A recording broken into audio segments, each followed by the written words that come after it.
Patay ang 42 anyos na lalaki matapos pagbabarili ng mga hindi pa nakikilalang sospek sa San Pascual, Batangas. Nakatutok si Denise Abante.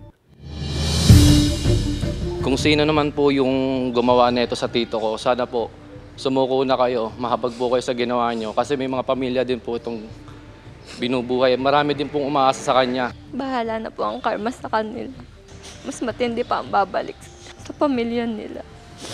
Ito ang panawagan ng mga kaanak ng 42 anyos na lalaking pinagbabaril sa Barangay Poblacion, San Pascual, Batangas, alas 6 kagabi. Sa investigasyon ng pulisya, pasado alas 2 pa ng hapon nang sundan umano ng dalawang lalaking magkaangkas sa motorsiklo ang biktima na galing sa isang sabungan. Pauwi na raw sana ito sa Bawan, Batangas ng pagbabarili ng mga sospek. Inaalam pa rin kung ano ang motibo sa pamamaslang. Initially, yung tao ay walang trabaho. Batay doon sa investigation o doon sa pagtatanong namin doon sa asawa ay wala naman siyang wala siyang threat na natatanggap. So nilalaliman namin yung investigation para mas malaman namin.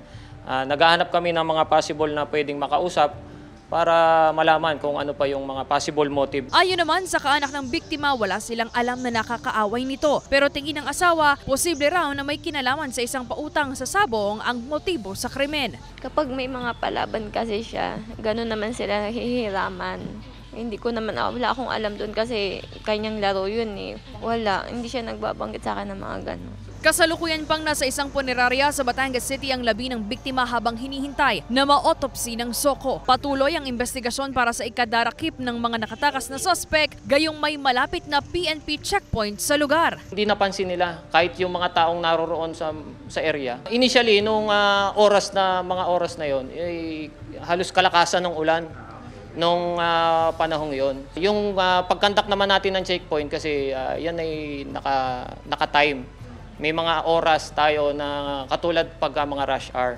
Meron lang mga strategic oras at places gaya ng directives ng ating PD ay doon sa mga place of convergence, doon nagfo-focus katulad ng palengke. Tiniyak naman ng Batangas PPO na mas paiigtingin pa nila ang pagbabantay sa mga nag-iingat ng unlicensed firearm sa lalawigan.